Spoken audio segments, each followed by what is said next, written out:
இங்க ஒரு பொண்ணுக்கு யாரு கண்ணுக்கு தெரியாத மாதிரி இன்விசிபிளா மறையிற பவர் கிடைச்சிருக்கும். இதனா அந்த குடும்பத்துல இருக்கிற எல்லா நபர்களுமே பார்த்துட்டு ஒரு பேங்க கொள்ளையடிக்கலான்னு கிளம்புறாங்க. இந்த பொண்ணு ட்ரெஸ் எல்லாம் ரிமூவ் பண்ணிட்டு அவங்க ஹஸ்பண்ட் கூடயே அந்த பேங்குக்குள்ளேயும் போயிடுறா. இந்த பொண்ணு அங்க இருக்கிற யாரு கண்ணுக்குமே தெரியாதனால அந்த பேங்க்ல வேலை பார்க்கிற மேனேஜர் பின்னாடியே போயிடுறா. இவ அப்படியே அந்த வால்ட்டுக்குள்ள போனதும் உள்ள இருக்கிற லாக்கரை எப்படி திறக்கணும்னு தெரியாம முழிச்சுக்கிட்டு நின்னுட்டு இருக்கா.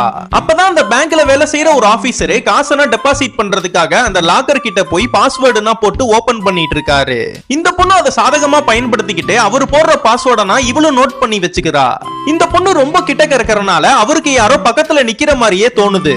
கொஞ்ச நேரத்திலேயே அந்த பொண்ணோட சூப்பர் பவர்னா போய் அந்த பொண்ணை முழுசா பாத்துறான். இவனும் அதை பார்த்ததுமே இது உண்மையா பொய்யான்னு இவனும் ஒரு பக்கம் யோசிச்சு பாக்குறான். அதுக்குள்ள இந்த பொண்ணு சூப்பர் பவரை யூஸ் பண்ணி மறுபடியும் மறைஞ்சிடுறா. இவனும் பிரம்மன் நினைச்சிட்டு கண்டதெல்லாம் கண்ணு முன்னாடி தெரியுதுன்னு சீக்கிரமா கல்யாணம் பண்ணணும்னு நினைக்கிறான். இன்னொரு பக்கம் இந்த பொண்ணு நைட்டு முழுக்க அந்த பேங்க்லயே இருந்து எல்லாருமே கிளம்புனதுக்கு அப்புறம் அந்த பேங்க்ல இருக்கிற ஒட்டுமொத்த பணத்தையும் எடுத்துட்டு ஆட்டைய போட்டு கிளம்பிடுறா. இது மாதிரியான சூப்பர் பவர் உங்களுக்கு இருந்தா நீங்க என்ன பண்ணுவீங்கன்னு கீழே கமெண்ட் பாக்ஸ்ல சொல்லிட்டு போங்க.